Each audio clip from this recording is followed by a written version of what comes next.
और न्यूट्रल। सबसे पहले हमको ये ढूंढना है, इसके बाद में ये सप्लाई आगे उसमें बनी होगी। इनको पहचानने का तरीका ये आपको कल बताया था कि कैसे हम इनको पहचानेंगे कि कौन सा ड्रेन का है, कौन सा इनलेट वाल्व का है। प्रोग्रामिंग आईसी जो लगी होगी, उस प्रोग्रामिंग आईसी को ऑपरेट करने के लिए 5 वोल्ट हमारे पिन पे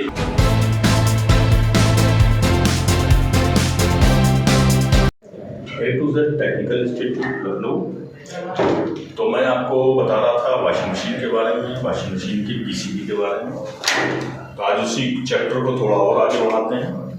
देखिए, वॉशिंग मशीन कल तो बताया था कि कैसे ऑपरेट करती है, क्या क्या फंक्शन उसमें शुरू होते हैं। यानी जैसे पहले इनलेट वाल्व ऑन होगा, उसके बाद में मोटर के बाद में हमारे ड्रेन पंप के बाद में फिर मोटर, और मशीन जो है स्टॉप कर जाएगी। अब उस पीसीबी में कैसे वो फंक्शन काम करते हैं, ये मैं आपको बताने जा रहा हूँ। तो हमारी जो पीसीबी बोर्ड होता है, उस बोर्ड में हमको पहले जो होगा लाइन और न्यूट्रल। सबसे पहले हमको ये ढूंढना है, इसके बाद में ये सप्लाई आगे उसमें बनी होगी। एसएमपीएस से भी बन सकती है और आपके ट्रांसफार्मर से भी बना सकते हैं। ये उस कंपनी के हिसाब से देखा जाता है कि उसमें जो सप्लाई बनी है वो एसएमपीएस सप्लाई है, ये हमारी नॉर्मल ट्रांसफार्मर सप्लाई है। इस बोर्ड के अंदर जो ट्रांसफार्मर मिलेगा, ट्रांसफार्मर में वही हमको लाइन और न्यूट्रल देखना है। लाइन न्यूट्रल के बाद में उसके दूसरी साइड हमको सब ट्रैक लगे हुए मिलेंगे, जिसको हम मॉसफेट भी कहते हैं। ट्रैक जो लगे होंगे वो ट्रैक और मॉसफेट अलग अलग होते हैं, क्योंकि ट्रैक जो है वो हमारा एसी वोल्टेज पे काम करते हैं। जितने भी ट्रैक होंगे, ट्रैक जो जितने भी होते हैं ये एसी वोल्टेज पे काम करते हैं, और मॉसफेट हमारा डीसी वोल्टेज पे काम करता है। तो ट्रैक में भी आपको हर एक चीज ऑपरेट कराने के लिए एक ट्रैक का यूज किया गया है वॉशिंग मशीन में। इनलेट वाल्व ऑन करना है, अगर एक इनलेट वाल्व लगा है तो उसके लिए एक ट्रैक लगा होगा। अगर 2 इनलेट वाल्व लगे हैं तो उसके लिए 2 ट्रैक लगे होंगे। ड्रिल पंप के लिए एक लगा होगा हमारा मोटर के लिए। लेकिन मोटर हमारी 2 साइड चलती है, इस वजह से 2 ट्रैक लगे होंगे मोटर को ऑपरेट करने के लिए। एक बार एक ट्रैक ऑपरेट होगा तो लेफ्ट में चलेगी, दूसरा ऑपरेट करेगा तो राइट में चलेगी। इनको पहचानने का तरीका ये आपको कल बताया था कि कैसे हम इनको पहचानेंगे कि कौन सा ड्रेन का है, कौन सा इनलेट वाल्व का है और कौन सा पंप का है। पहचानने का तरीका था कि पहले इसकी वायरिंग को हम देखेंगे। यहाँ से जो वायर निकल के हर एक चीज पे जा रहे होंगे, यानी कि मोटर पर, ड्रेन पंप पर, इनलेट वाल्व पर, तो उससे हमको लेते हुए यहाँ तक आएंगे तो पता चल जाएगा कि ये ड्रेन का है, ये इनलेट का है, या ये वॉश का है, ये मोटर लेफ्ट राइट का है। तो उसके हिसाब से ये पता चल जाता है। अब ये पीसीबी आगे वर्क कैसे करेगी, या इसके अंदर एक एरर आता है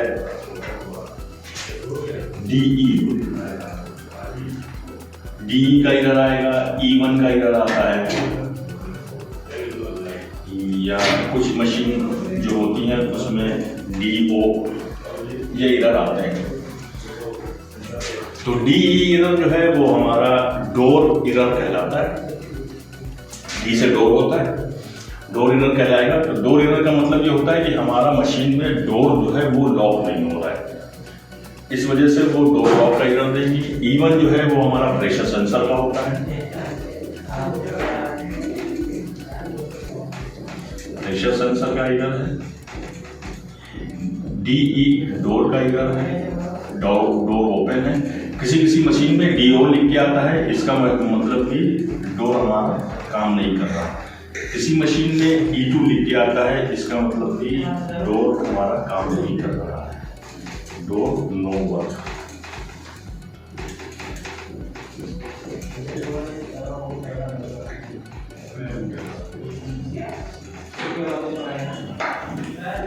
ये 3-4 तरह के कोड हैं जो मशीन में आपको देखने को मिल सकते हैं। किसी में E1 आएगा, किसी में E2 आएगा, किसी में DO आएगा, किसी में DE आएगा। अब जो ये हमारी मशीन जब हम इसमें लाइन और न्यूट्रल डालेंगे पीसीबी में,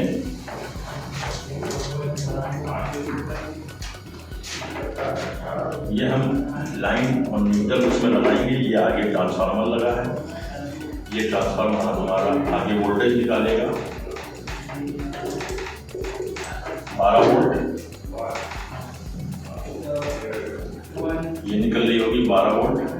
तो सबसे पहले हमको इस जगह पे चेक करना है कि यहाँ पे हमारी 12 वोल्ट आ रही है या नहीं। ये 12 वोल्ट डीसी करंट होगा, यही करंट हमारा आगे बढ़ेगा। आगे रेगुलेटर आईसी लगी होगी,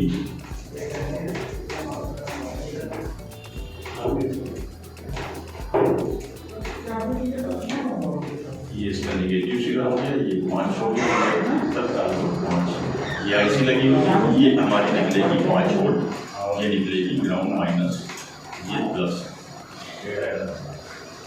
अब हम पीसीबी में जब शुरुआत करेंगे तो हमको इनपुट देखनी है। इनपुट देखने के बाद में उसकी आउटपुट 12 वोल्ट देखनी है। 12 वोल्ट के बाद में 7805 लगी होगी जो 5 वोल्ट को ऑपरेट कराएगी। 5 वोल्ट से हमारी मेन आईसी, प्रोग्रामिंग आईसी जो है वो हमारी ऑपरेट करेगी।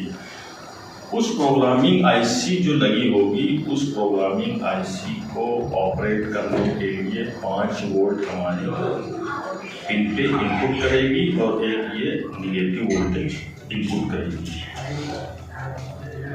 इस आईसी को ऑपरेट करने के लिए एक टच पैनल और लगा होगा जिसके ऊपर पुश बटन लगे होंगे। उस पुश बटन के ऊपर हमारे 4, 5, 6, 7 पुश बटन होंगे, जिसमें होगा एक पावर का बटन, एक होगा स्टार्ट बटन, एक होगा एक होगा स्पिन, एक होगा रिंस और एक होगा वॉश।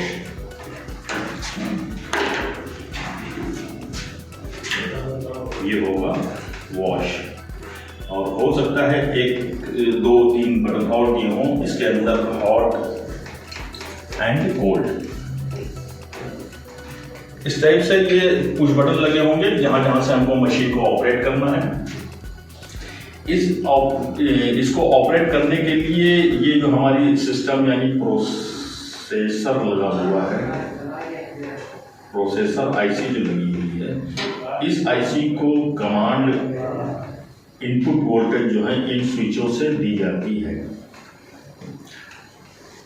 जैसे हमने पावर ऑन किया तो ये आईसी को सिग्नल देगा कि पावर ऑन हो गई। इस पावर ऑन के बाद में ये प्रोसेसर आईसी से रिलेटेड एक आईसी और लगी होगी जो हम आपको पिछले भी वीडियो में बता चुके हैं। उसका नंबर होता है 2003।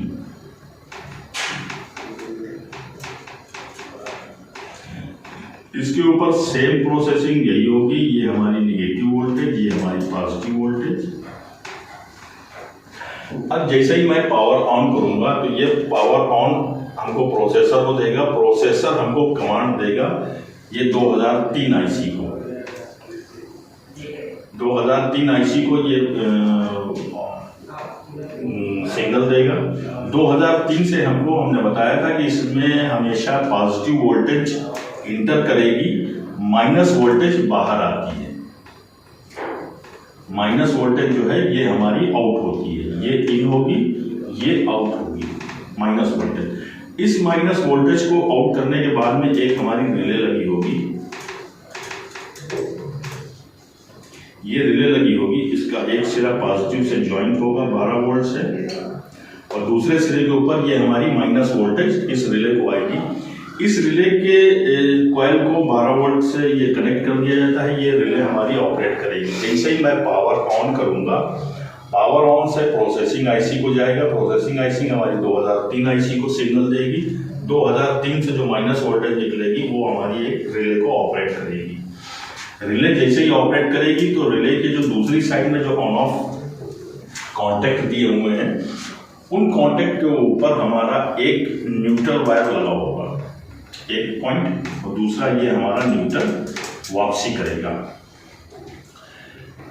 जब ये हमारी रिले ऑपरेट कर जाएगी तो जो मेन लाइन है, मेन लाइन का जो निगेटिव सिरा है, ये मेन सिरा इस पॉइंट पर इन कर देगा।